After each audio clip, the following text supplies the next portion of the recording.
I thought I was a bit of an audio expert, and I didn't think you needed to upgrade the B&O system in the R8. Everyone tells you it's fine.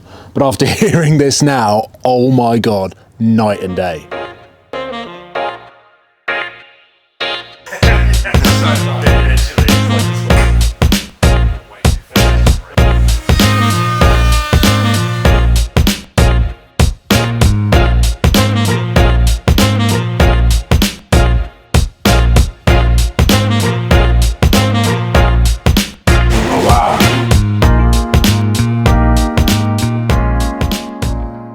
Welcome back to John Kleis Car Audio. My name's Connor, and today we bring you no one else but Paul Wallace, who brought you Supercars of London's YouTube channel, as well as other many social media platforms. We've got in his R8, which is due for an audio upgrade. He's over there. Finally! Yeah, can you believe it or not, we've actually taken his virginity on this. He has never been into a car audio specialist and had an audio upgrade done. Apparently, manufacturers' top-end systems was always the thing to go for. So today, and the rest of this week, and maybe even next week, we're gonna transform this into an absolute stunner of an audio system. So I've laid all the equipment behind me, what's going into Paul's Audi R8. So you can have a look at it before it goes in, because this is gonna be an extremely discreet install where you're probably not going to see any of it. Okay, we wanted it completely hidden. Now, starting with the first thing to go in, extreme dynamat. So we're going to be soundproofing. This is a soundproofing material. We're going to soundproof the front two doors completely to make the new speakers get the best environment possible and reduce a little bit of that road noise. So let's go around and have a look at some of this equipment. Dynamat extreme there. We've got a Dynaliner material here. These are the new speakers, thing of art. Now every single part of the speaker in this car has been replaced with Morel. If you open up, there we have it. These are a three-way component set called Elate Carbon speakers. We have a 6.5 inch to go in the bottom of the door. We have a 3-inch speaker to go higher up. And then we've also got the tweeter. So all 6 speakers in the front of the R8 will be replaced with these. These things here you're not gonna see, but I will explain what these are. These are the crossovers. My hand isn't that big, but you can see the size of these things. They're quite large. Now I'll tell you what these do actually, because it's a little bit important. So what this does, this makes sure that every single type of sound and frequencies goes to the right speaker. So this speaker doesn't receive what this plays and vice versa, and this speaker doesn't play what this plays. This device here sends each speaker all individual sounds and frequencies. Okay, there's 2 of them, one for the left, one for the right. We then have the amplifier, the MPS 5.950. Now this is a 5-channel amplifier, class ABD. Here we have it here. So you've got the class AB technology and the channels 1 to 4 running the speakers, and then you've got the class D 5th channel running the little 8-inch subwoofer there, which we've yet to decide where that's going to go. That's going to go in the factory housing, which I doubt, or it's going to go behind the seat in a custom fabricated box by ourselves. But you'll see that shortly anyway, because now we're going to go on to some installation work. So I'll see you soon.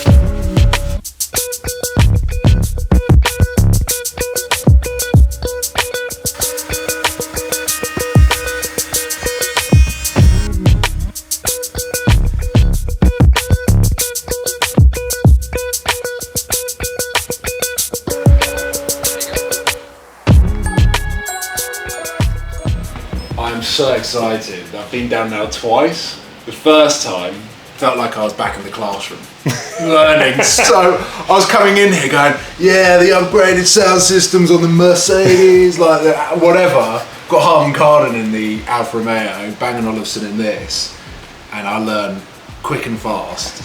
Every day is a school day, even for ourselves, but for this man, yeah. like I said, virginity is being taken. Yeah. I mean, just going down to soundproofing the doors to encapsulate the audio properly internally. I actually remember your face on Monday when I said soundproofing, and I looked like I just produced a word that you'd never heard. Oh no, I've already been chatting to Simon about, do people come in just to soundproof their car, remove road noise, because that in itself will make any sound system sound better. Even a factory sound system, believe it or not. Not that we ever advertise that, because we always want to put better systems in. So let's ignore that bit. We will not just soundproof your car to make it sound better. Never come back for an audio upgrade. Down at the door card, showing some of the installation behind the scenes shots for you. Now, you probably, if you've seen any of our videos, you're going to know that we always soundproof doors when we're doing these old audio upgrades. Like I showed you earlier, we use Extreme Dynamat for this. So we start with doing the outer skin, which you can see here. We then do the inner skin, and then we also do the door card. Now, we have the option to buy collars off the shelf for this car, but we're not going to. These speakers are quite high end. We don't want any plastic off the shelf cheap speaker adapters, so we're hand making all of these adapters to mount the new speakers out of birch ply. These are ones that Simon knocked up earlier. These are for the mid-range, which are going to go there, and then he's currently knocking up the 6.5-inch versions as well, which you're going to see shortly.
There you have it. Simon's done it. It's done.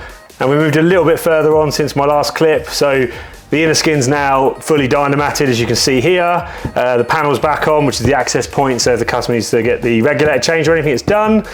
Mid's fitted on the mount there, and the mid base is fitted as well here. Paul is currently over there taking pictures. Just assessing the work. Just assessing the work. QC, we call that, quality control. You don't want me on that. We'll keep Simon doing the QC for future. All right, so mid bass is in. So Paul's doing a bit of footage. He's also just want to see where we are with the install, which is coming on really nicely. So all the speakers are in. The ones over on Paul's side are done as well, from what I can see. Yeah. Oh, hand model, beautiful. This is what I did earlier. Yeah. And then down there, what I explained earlier is the crossovers. They're fitted nicely there. That's behind the factory Audi R8 panel. So you're not going to see them, even though they're a thing of beauty in the car audio world, that is. All the cables are wrapped in this beautiful Tessa tape, which is cloth tape, which matches all the Audi looms. So if anyone takes it apart, it doesn't look like it shouldn't be there. So yeah, real nice job. And then I'm going to now show Paul what we've done to his door cards. So follow on, or actually follow me. Let's show you what we've done.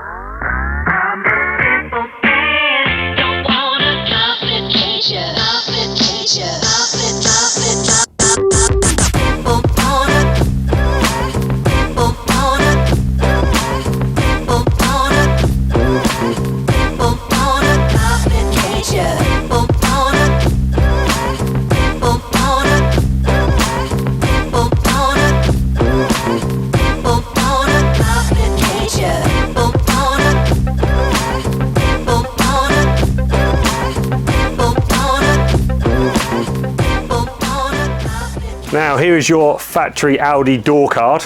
Yes. Okay. Now quite a lightweight door card, as you see, but we've dynamated the whole thing. Yeah. As you can see, so behind this factory soundproofing material, we've added another layer of dynamat to your door card just to stiffen things up. I'm honestly just like blown away with the level of work that has gone into this. And I was just on the phone as I was coming down here. I was explaining to a friend of mine, when the whole idea of this project came about, all I wanted to do was get a better sound system from what I had, which is The ones as well. Oh, it's a simple brief. Neatly displayed over there. Yeah, that's the factory stuff, by the way, he's pointing out over there, which we'll get a close up shortly actually and show you that. The learning curve that I've been on to just understand what goes into building a system, but then also how you guys install it to the level that you do. Like when you were showing me the, I forgot the name of it. at the back that sits at the back. The crossovers. Crossovers. Yeah. Everything to the right speakers. Yep.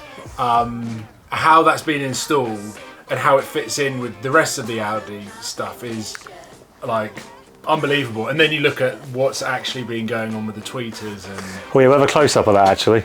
I can't do it with one hand, but to be fair, you would have seen in the B-roll shortly. Oh, you can try if you want. So literally twist it counterclockwise, pull it out, and there you have it. So we've basically matched the keyway of the tweeter to the original one. So you just twist it clockwise, and that's it. It's done, locked in. And completely factory looking. No one will have any Look at that face on, he loves it. We're really proud of that actually. It's a nice little touch. It's just, obviously the brief was to have it completely OEM plus, right? So yeah, but I wasn't expecting it to be OEM plus to the point where the B&O system is still visible. Yeah, well, yeah, I mean our system's obviously designed to go behind the original grills, right on the original speakers, and you know, they produce such nice looking grills, B&O and obviously Audi, they've gone for aesthetics on the design, exactly. So we don't want to change that. It looks smart. Yeah. The only problem is that Morel really aren't getting the credit that they deserve. And when someone sits in my car and they listen to it and they've not watched these videos, they'll be like, whoa, the B&O in it's really good. Yeah, that's concerning actually, because yeah, you're right. Actually, it's nothing to do with B&O. No, it's not. And hopefully the results won't be lost to time because... I should have a little glass compartment in the back of the car. Like a museum that shows off. Well, yeah, let's have a look at what Bang & Olufsen fitter standards, shall we? These, how can we explain? Paper and plastic. Look, it's been perished already.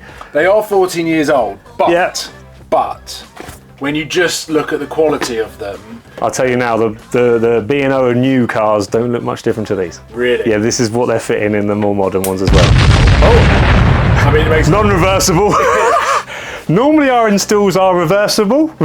This might not be the case in this particular application. Yeah, I've definitely just... Well, it's fine. I mean, funny, look how contorted the actual mid is. Oh, sorry, distorted, I should say. You know, the mid is. So, yeah, you're right. So, the Morel system is going to be, unfortunately, hidden behind all the scenes, and Bang & Olufsen is going to take the credit, but we don't mind, you know. It's the owner of the car that obviously is going to appreciate the difference, and that's you, and maybe the next owner after that, you know. And if we're going to document it, so we're going to give you so many pictures and a full like USB stick, probably just full of all the pictures in high res, so you can keep that with the car, you know. Yeah. And when I paint it and have all of the photos of it painted, I can put it on the same USB. Like, here's the history of the car. Here's all of the modifications that we've done, because it's a 14-year-old car. So in terms of the tech, when it came out in 2009, it was probably up there with what you would expect from Audi. Yes. The way that the world has come on now, I mean, yeah, you're saying the B&O in Audis is still pretty similar. Yeah, they don't look much different, to be fair. We're putting in a new Morel system. So at least there, it's a 2023 system with the sort of mechanics and analogness of the supercar from 2009. So that combination together. Either I can cruise in 6th gear and just listen to music as if I'm in the music studio, or I can turn the music down, have the soundproof doors on, so I've got no road noise, I can just listen to the exhaust. Exactly. And both worlds. And that exhaust is loud, trust me. You'll hear that in one of the clips of the footage actually. Paul's going to allow us for a little blip of the accelerator with the valves open. Drive it if you want.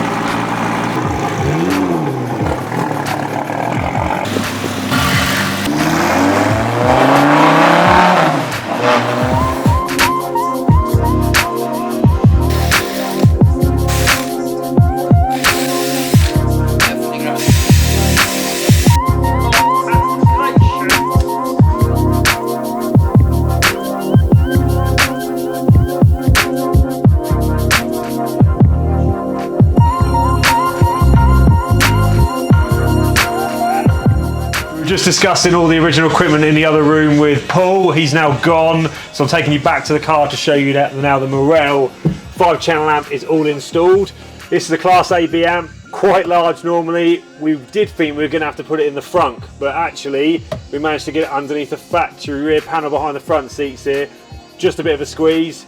We've made a board to mount it on, and then we've actually used like captive nuts and that, so we actually proper use threaded inserts as opposed to just screwing it in, so it's real secure, and using factory bolt points. We haven't actually drilled any more holes for Paul's car. All the cables you can see, just like the crossovers I showed you earlier, is wrapped in Tessa tape and cloth tape. So I'm trying to stretch here, I can just about get in. Yeah, so all the cables are nice and neat, wrapped in the same fabric tape as the original Audi. So thing of beauty, but you're not going to see it because there's a panel. I'll go grab it. Actually, I'll grab you the sub box we've started building.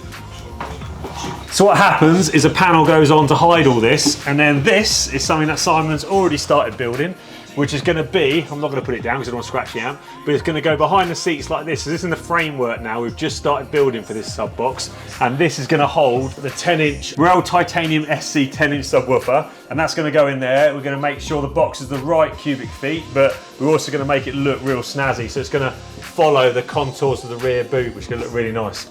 Thing of art this is, and again, you're not going to see much of this once he's finished it, but you're going to see the sub behind the seats, and it's going to perform absolutely incredible. Look at that, beautiful.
And that's it, the subwoofer box is done. The Morel Ultimo 10-inch subwoofer is in situ, bolted in, secured, and in this awesome fabricated box that Simon at John Kleis Car Audio has made completely from scratch.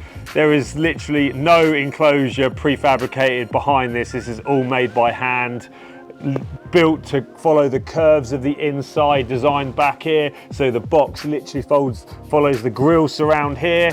We've then sourced the original vinyl material for this car so we could trim the box in its original position. Now have a look at this piece of art right here.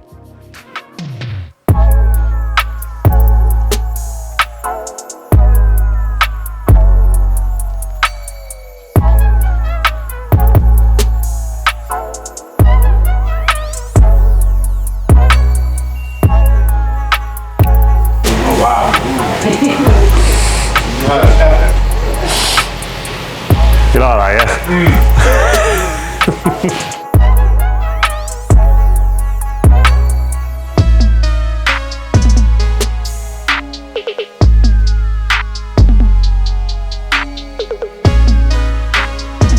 So Paul is here to pick up his R8 now. We're finally completely finished. This is collection day. We're going to get Paul's opinion on it. We're going to obviously ask him what he thinks of the whole installation on his R8. So the only bit he's obviously can see, because everything else is hidden, is the sub box. Now, what do you think of that piece of art? I mean, it's the only visible bit, right? Yep. So it's got to be your signature. Yes. Almost like. So to see the curvature of the box to be symmetrical or on parallel with the rest of the lines of the inside of the car, it looks like it's supposed to be there, if that makes sense. Yep.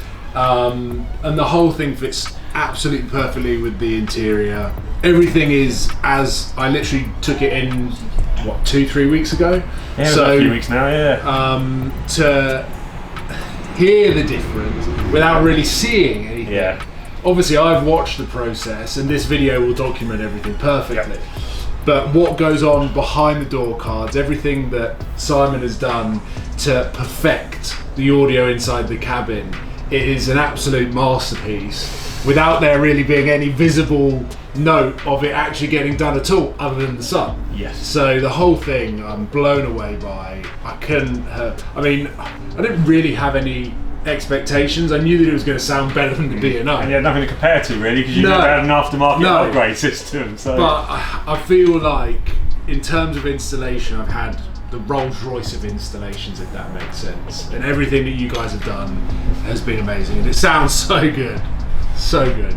Well, you had it like that, to be fair. That says it all, really. What am I supposed to... I can interject on that. You said it all. But well, we're obviously very happy with it. So I'm extremely proud of this system that obviously Simon has done and carried out at our place at John Kleis. You know, I can't really build on that. We're happy with the sound.